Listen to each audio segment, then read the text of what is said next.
हैं विश्व हिंदू परिषद के राष्ट्रीय कोषाध्यक्ष श्री रमेश मोदी जी। और अभी जो पूज्य संत श्री आसाराम जी बापू के ऊपर जो कुप्रचार चल रहा है उसके बारे में अपने विचार व्यक्त करेंगे।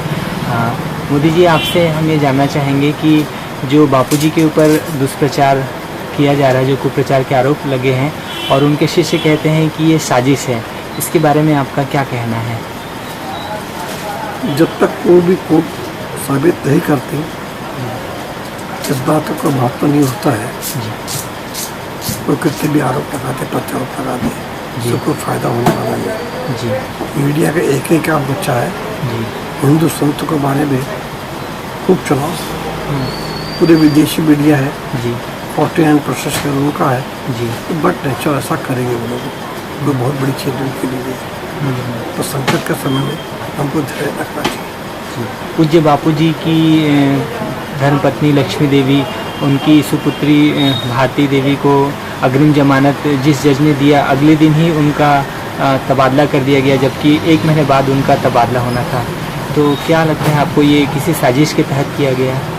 इस कुछ चीज़ें बोलने की होती, कुछ चीज़ें समझने की होती है। ये सब जो हो रहा है जी, तो क्यों हो रहा है, क्या है क्या नहीं, ये आप भी जान दो, मैं भी जानता हूँ जी। ये तो साजिश के तहत कितनी यहाँ पर हत्याएं हुई, क्या क्या नहीं हुआ यहाँ पर, ये सब चलेगा, ये फेस करना पड़ेगा। कल एक खबर आई कि पूज्य बापू जी को अहमदाबाद से जोधपुर पुलिस की गाड़ी में बिठाकर ले जाया गया। 10 घंटे का सफ़र, उन्हें एक लकड़ी की जो तख्त रहती है उसमें करना पड़ा। एक 75 साल के संत जो दिन रात समाज सेवा में लगे रहते हैं, उनके साथ ऐसा अमानवीय व्यवहार किया गया। इसके बारे में आप क्या प्रतिक्रिया देना चाहेंगे? अमानवीय, ये तो दानों तो भरा व्यवहार है जी। एक चाहे कोई भी हो जी, आज 75 वर्ष के व्यक्ति को इस प्रकार से आप लेके जाते हो, इस पर इतनी लंबी ट्रेवलिंग कराते हो जी, है ना। ये कोई कहीं से भी जस्टिफाइड नहीं है। फ्लाइट अवेलेबल थी, फ्लाइट में जा सकते थे, तो फ्लाइट में लेके जाना चाहिए जी जी। क्यों फ्लाइट में लेके नहीं गए? वो बोले फ्लाइट में हंगामा हुआ था। तो हम जिस प्रकार से हंगामा फेस करने की जवाबदारी हमारी नहीं है जी। जो हवाई जहाज वाले, उनकी जवाबदारी होती है फेस करे वो, है ना। और कोई जरूरी नहीं कि हंगामा वहाँ पर हो, कुछ तो हंगामा लोग क्रिएट करवाते सामने से, तो गलत हुआ तो जी जी। अभी खबरें आ रही हैं बाबा रामदेव के ऊपर भी आरोप लगाए जा रहे हैं। और क्या आपको नहीं लगता कि भारत में हिंदू संत बटे हुए हैं, मतलब उनके ऊपर ही ऐसा लोगों आरोप लगाने की हिम्मत होती है? किसी पादरी या मौलवी के ऊपर ऐसे आसानी से लोग आरोप नहीं लगा पाते, जबकि हिंदू संत के ऊपर आरोप लगते हैं। इसके बारे में आप क्या कहना चाहेंगे? देखिए, बहुत स्पष्ट बात है, एक लकड़ी का कोई भी तोड़ देता है जी। जब लकड़ी का गठरा होता है, किसी की ताकत के तोड़ चुके जी। हिंदू संतों को सोचना पड़ेगा, समझना पड़ेगा। आज ये आजकल नहीं चला रहा है।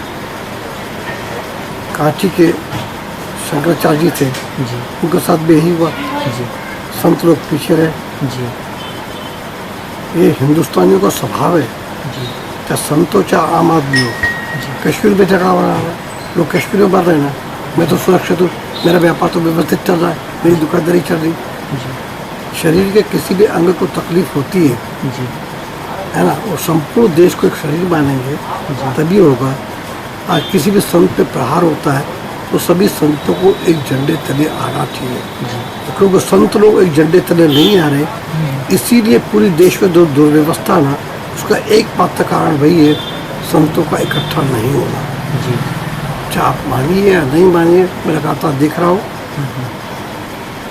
ये संत इकट्ठे नहीं होंगे तो ये तो तकलीफ बहुत कम है, आगे से 100 गुनी तकलीफ आएगी और फिर रोने गाने से कोई फ़ायदा होगा नहीं। तो बहुत समय है, संत इकट्ठे होंगे तो हिंदू समाज को इकट्ठा कर लेंगे। सब अपनी अपनी भेड़ बकरी रखेंगे तो कैसे काम करेगा? इकट्ठे तो होना पड़ेगा जी। नहीं चाहोगे तो इकट्ठे होना पड़ेगा जी। मैं तो शुरू से कहता हूँ, विश्व हिंदू परिषद यही काम करती है जी। संतों को एक झंडे तले लाना, उनकी बैठक करना, एक विचारों में पिरोना जी। हम हिंदुत्व के घुट्टे नहीं पिलाते उनको, हम कुछ नहीं पिलाते, हमको मालूम हमसे 100 गुना संत ज़्यादा समझदार होते हैं। जी उनको जो योग्य लगे बैठ कर निर्णय देंगे, वो जो बैठ कर निर्णय लेता है वो स्वीकार करते हैं। जी हमको आज भी स्वीकार है। जी समझ बहुत ये जो डे बाय डे तकलीफ बढ़ रही है, जी कोई भी संत थोड़ा भी खुल के आएगा, जी बोलना शुरू करेगा, उसकी हंसी की तैसी होने वाली है।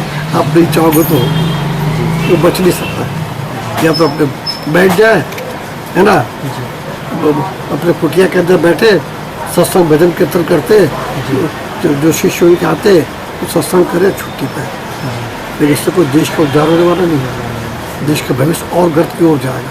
जी देश का भविष्य रमेश मोदी चाहे या आप चाहो या हम चाहे तो नहीं सुधार सकते। मैं जो बोलूँगा मेरी बात आम आदमी नहीं मानेगा।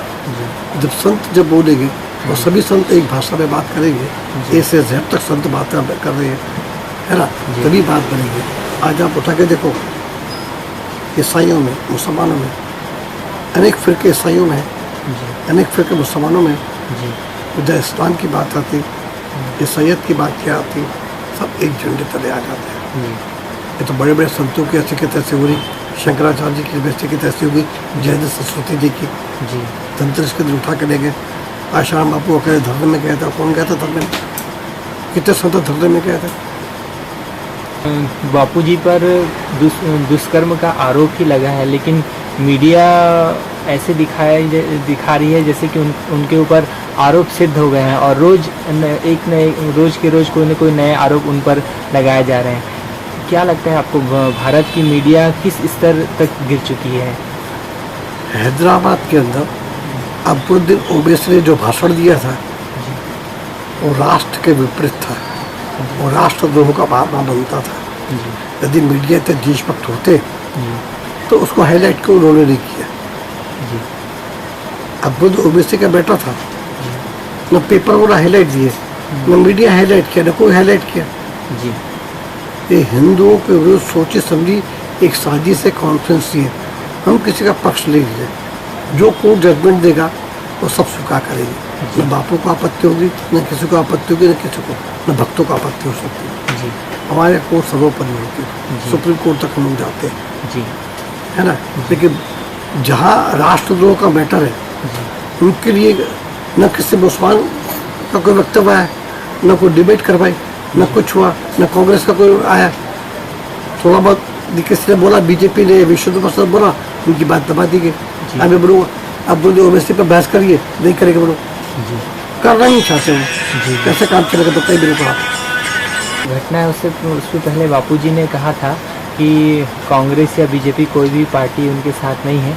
उनके पास तो वैसे सभी पार्टी के नेता आते हैं, लेकिन बापूजी को ऐसा क्यों कहना पड़ा, इसके बारे में कुछ बताएंगे? देखिए, पूरी दुनिया स्वार्थ की धुरी को ढूंढती रहती है। उनको लगता था कि बापू जी के पास जाएंगे, बापू की बहुत अच्छी अप्रोचेस, कांग्रेस की हो चाहे बीजेपी हो चाहे कोई भी हो, सब उनके पास मत्था टेकने जाते थे, टाइम लेते थे, 2-2 घंटा बाहर बैठते थे। बड़े बड़े मंत्री, बड़े बड़े दिग्गज लोग 2-2 घंटा बाहर बैठते थे। ये सब के सब किस मुँह से बात करेंगे? क्योंकि बापू हिंदुत्व की बात करते थे। बापू हिंदुत्व की बात करना बंद करते थे। और बापू कुटिया में बैठ के सत्संग खाली करे या बाहर पे सत्संग करे, देश के भूल जाए, उनके झगड़े खत्म हो जाएंगे।